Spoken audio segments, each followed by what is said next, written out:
धुरंधर release हो गई है।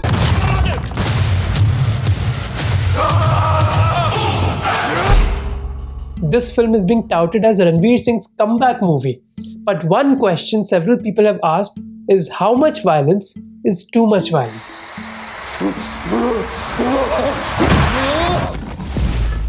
The violence is crazy. It is bloody and gory. पर क्या ये एक फिल्म में होना भी चाहिए या नहीं? अगर मेरे जैसे लोगों ने एनिमल को क्रिटिसाइज किया था उसके इनसेंसिटिव वायलेंस के लिए,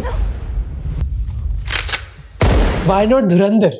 Now this question is slightly complicated क्योंकि फिल्म को A सर्टिफिकेट मिला हुआ है। अब अगर अडल्ट्स देखने जा रहे हैं movie, who cares? On the other hand, animal को भी A सर्टिफिकेट मिला था।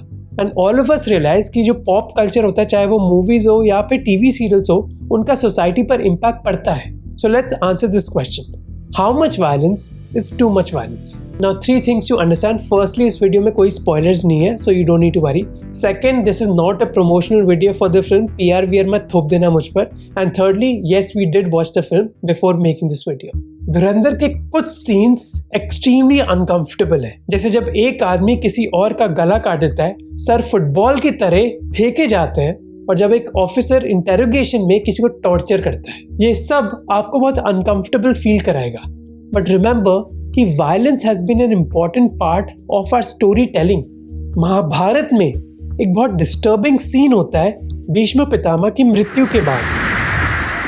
जंग पूरी जोरों से चल रही है। 14वें दिन पर अर्जुन जयद्रथ को मार डालते हैं।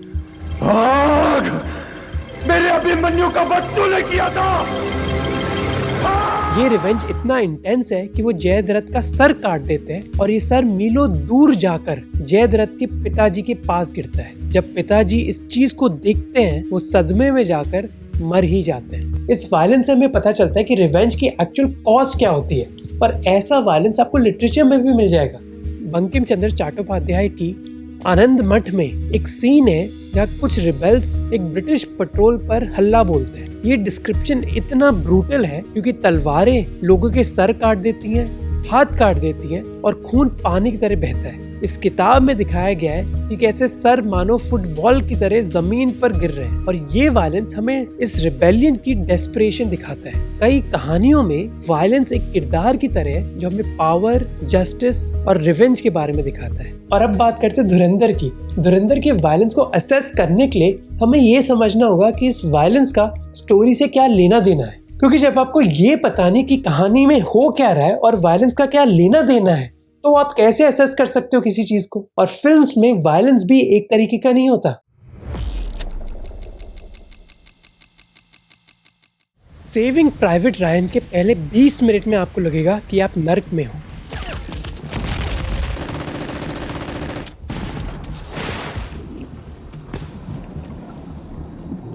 एक सीन है जब नॉर्मंडी लैंडिंग के दौरान एक सोल्जर अपना ही कटा हुआ हाथ उठाता है और खून बहने के बावजूद जंग की तरफ बढ़ता जाता है। कैमरा मानो हिलता तक भी नहीं है, कैमरा उस पर ही रहता है जैसे फायरिंग चलती रहती है और एक दूसरा सोल्जर अपनी माँ के लिए चिल्ला रहा होता है।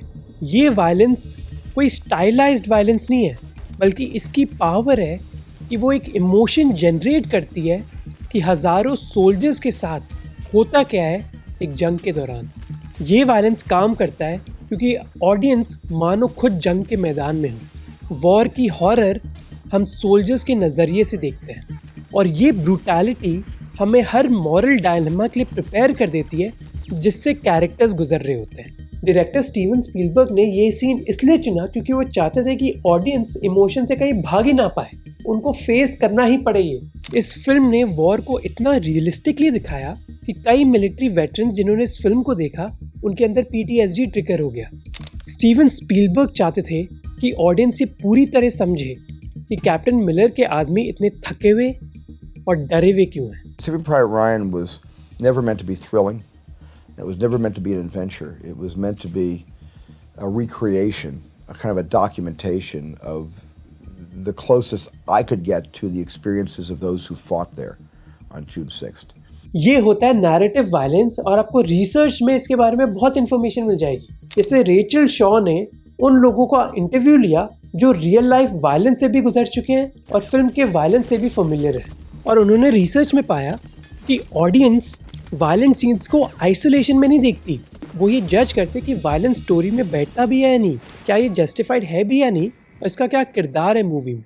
उनके इंटरव्यू से हमें पता चलता है कि जब लोग वायलेंस देखते हैं फिल्म्स में, उससे उनको सीख भी मिलती है कि वायलेंस का एक्चुअल कॉन्सिक्वेंस होता क्या है, एक्सट्रीम सिचुएशंस में हमें कैसे रिएक्ट करना पड़ता है। This is about seeing true violence in films. पर हर वायलेंस ऐसा नहीं होता, कुछ वायलेंस में बहुत स्टाइल भी होता है। जैसे RRR से आपको ये सीन पता होगा, भीम ब्रिटिश गवर्नर के घर में एक पार्टी के दौरान अपना ट्रक क्रैश कर देते हैं।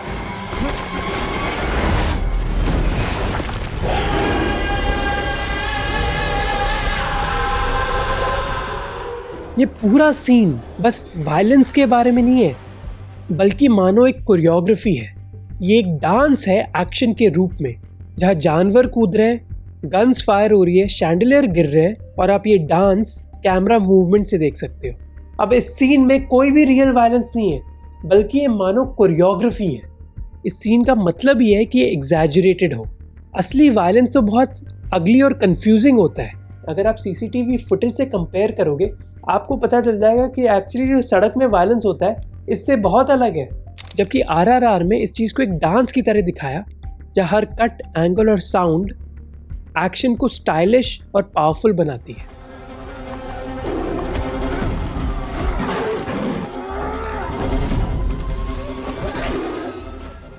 ये है स्टाइलाइज्ड वायलेंस। फिल्म स्कॉलर जुआन फिनिगन ने बताया कि ये स्टाइलाइजेशन से ही डायरेक्टर्स एक ऐसा कलर ऐड कर सकते हैं जिससे वायलेंस और क्रिएटिव हो जाता है। मैं वापस दोहराता हूँ कि इस वायलेंस में हम रियलिज्म नहीं देखना चाहते, बल्कि एग्जैजरेशन देखना चाहते हैं, वो भी डायरेक्टर के स्टाइल में।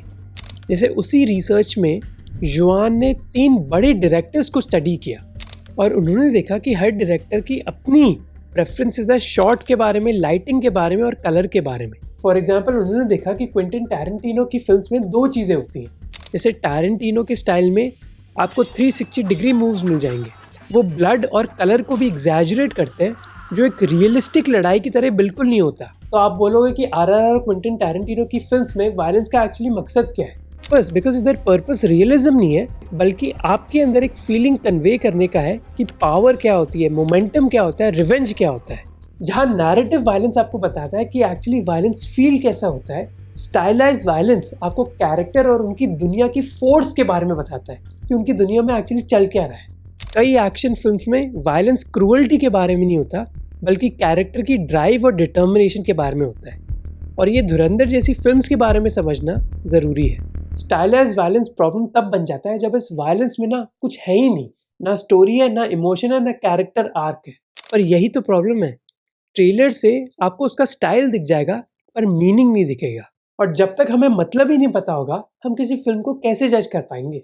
जहाँ स्टाइलाइज्ड वायलेंस एक कोरियोग्राफी है, रिफ्लेक्टिव वायलेंस में कोई बैकग्राउंड स्कोर नहीं है, but that would still make you feel very uncomfortable.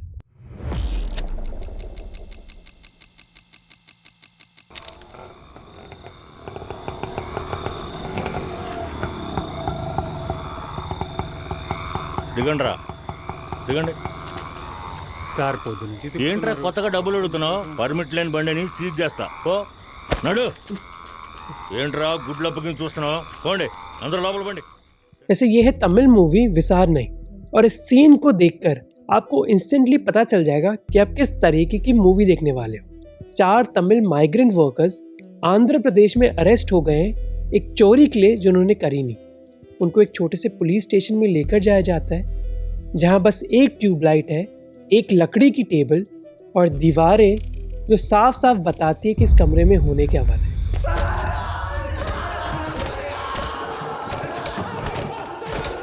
ना कोई इमोशनल बैकग्राउंड म्यूजिक है, ना ये वायलेंस स्टाइल से किया जा रहा है, बल्कि ये दिखाया जा रहा है जिस तरह पुलिस ब्रुटैलिटी का वायलेंस करती है।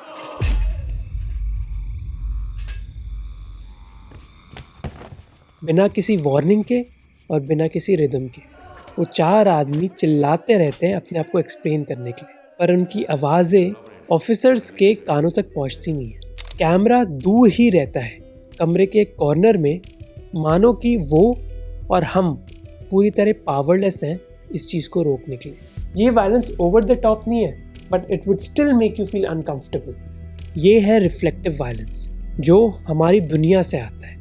फिल्म के डायरेक्टर ने इस वायलेंस को चुना क्योंकि ये राइटर चंद्र कुमार के रियल एक्सपीरियंस से आया है। एक डेली वेज वर्कर जिन्होंने पुलिस के हाथों ऐसा टॉर्चर सहा। ये मैटर ऑफ फैक्ट है हमारे देश में, और ये सीन इसी पावर स्ट्रक्चर को दिखाता है। पर हर इंडियन फिल्म ऐसी नहीं होती। फिल्म स्कॉलर माधव प्रसाद ने कहा कि मोस्ट फिल्म्स रियलिज्म दिखाना ही नहीं चाहती क्योंकि उसकी वजह से हमारे देश को उन सोशल मुद्दों के बारे में बात करनी पड़ेगी जो कई सालों से दफना दिए गए हैं। इस वायलेंस का बस एक ऑब्जेक्टिव है, आपको शीशा दिखाना, समाज का शीशा। कई लोग इस वायलेंस को देख भी नहीं पाएंगे, बस इस वजह से नहीं क्योंकि सीन में वायलेंस चल रहा है, उस चीज़ के तो हम आदी हैं, बल्कि इस वजह से कि ये वायलेंस क्यों चल रहा है। अब ये सारी फिल्म के जो एग्जाम्पल्स दिए उधर एक लॉजिक है वायलेंस की।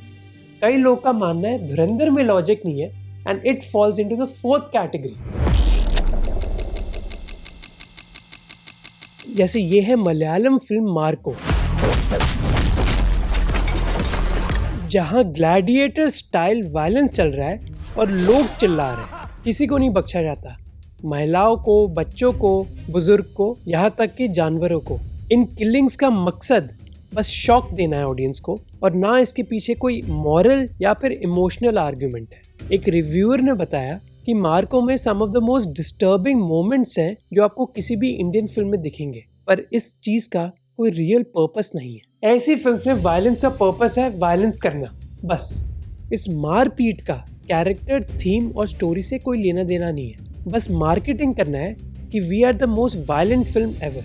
इसी चीज को टॉर्चर पॉर्न बुलाया जाता है। इनफैक्ट ये क्रिटिसिज्म एनिमल के बारे में भी था कि कई बार वायलेंस और मिसोजिनी जो दिखाई गई वो बहुत सरफेस लेवल थी, जहां उसका पर्पस ऑडियंस को बस शॉक करने का था, ना कि कैरेक्टर को समझने के लिए। पर हर कोई अग्री नहीं करेगा इसमें। वो बोलेंगे कि जो एनिमल में वायलेंस दिखाया गया, जो टॉक्सिक मैस्कुलिनिटी है, वो उस कैरेक्टर का आर्क है। ये वायलेंस उस कैरेक्टर के इमोशनल डैमेज को दर्शाता है। तेरे पापा को कोई बार बार मारने की कोशिश करे तो तू क्या करेगी? चुपचाप बैठेगी? मारेगी ना? और ये डिसएग्रीमेंट लाजमी भी है क्योंकि at the end of the day how you perceive violence is subjective. अब ऑब्वियसली इधर डिसएग्रीमेंट हो सकता है, आपका पर्सपेक्टिव मेरे पर्सपेक्टिव से डिफरेंट हो सकता है। एक फिल्म जो मुझे एक्सप्लॉयटेटिव लगे आपको शायद स्टाइलाइज लगेगी। And on that note now we can talk about Dhurandhar. उसमें किस तरीके का वायलेंस है। मेजर इकबाल साहब जिस पर मेहरबान हो जाएं।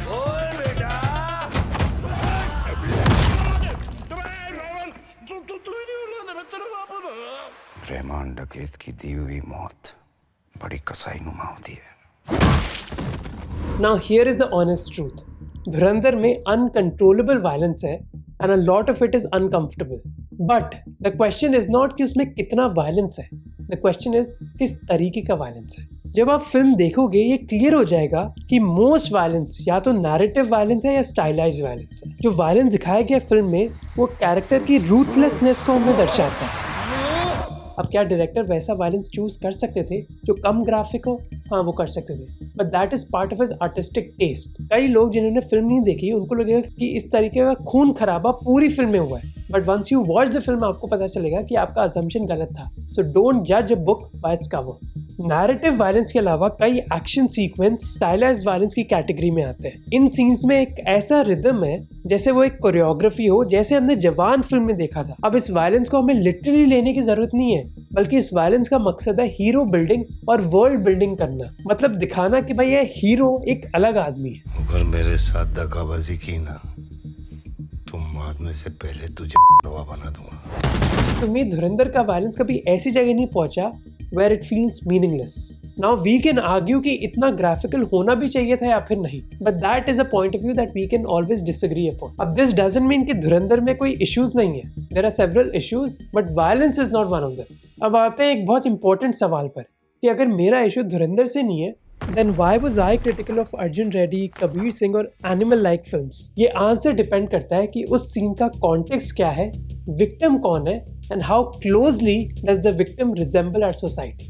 जो मार धाड़ का वायलेंस हम फिल्म्स में देखते हैं उससे हम इतना रिलेट नहीं कर सकते, पर जो मिसोजिनी हमें स्क्रीन पर देखने को मिलती है उससे हम कर सकते हैं। एक्शन फिल्म्स में जब एक हीरो ड्रग कार्टेल के मेंबर्स को मारता है या फिर एक गैंग की बजाता है, तो मोस्ट व्यूअर्स के लिए ये एक फैंटेसी का खेल है। इधर सीन ऐसे सेट किया जाता है which is an experience that we can't really relate to। अब ऐसे सीन्स को आप इन सीन से कंपेयर करो जहाँ एक आदमी अपने पार्टनर को थप्पड़ मारता है, या फिर एक आदमी स्टॉक कर रहा होता है रोमांस के नाम पर, या जब एक हस्बैंड अपनी वाइफ को पब्लिकली ह्यूमिलिएट करता है। अब ये वायलेंस इतना डिस्टेंट नहीं है, ये रिकग्नाइजेबल है क्योंकि कई महिलाओं के लिए ये रियलिटी है। इंडिया के नेशनल फैमिली हेल्थ सर्वे के हिसाब से around 33% women have experienced some form of domestic violence। Stalking, harassment, marital rape ये बस मूवीज में नहीं होता है बल्कि जिंदगी में होता है। तो जब एक फिल्म ऐसे बिहेवियर को रोमांटिसाइज करती है और एक मेल लीड को वर्शिप करती है जो ऐसे बिहेव करता है, ऑडियंस इसको एक सिंबॉलिक वायलेंस की तरह नहीं देखती। They are watching reality which is just repackaged as entertainment. This slips into the territory of reflective violence। इसी वजह से कबीर सिंह का एक चाटा बहुत गुना डिस्टर्बिंग है KGF के वायलेंस से, क्योंकि वो चाटा हम में से कई लोगों के लिए रिकग्नाइजेबल है। इसी वजह से थप्पड़ जैसी फिल्म हमें बहुत अनकंफर्टेबल फील करती है, क्योंकि थप्पड़ में वायलेंस ज्यादा नहीं है, पर ये वायलेंस हमारे समाज में जिंदगियों से बहुत करीब है। अब आप बोल सकते हो कि भैया कबीर रेड्डी फिल्म्स में तो रियलिज्म दिखाया जा रहा है ना, ये जिंदगी में होता है। प्रॉब्लम ये है कि जब आप फिल्म्स में जेंडर वायलेंस को ऐसे दिखाते हो या कैरेक्टर को पनिशमेंट नहीं मिलती, देन इट बिकम्स नॉर्मलाइज्ड। लोग बोलते हैं कि भैया ये तो बहुत नॉर्मल चीज है ना, इसमें क्या प्रॉब्लम है, and that is the risk.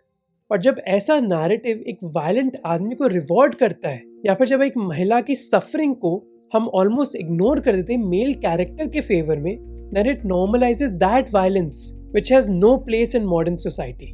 Arjun Reddy, Kabir Singh या फिर एनिमल में मेरी प्रॉब्लम ये नहीं कि इस फिल्म में वायलेंस है, प्रॉब्लम यह है कि उस वायलेंस से लोगों को क्या सीख मिल रही है उस कैरेक्टर, उसके बिहेवियर के बारे में। एंड होपफुली यू लर्न कि not every violence is the same violence.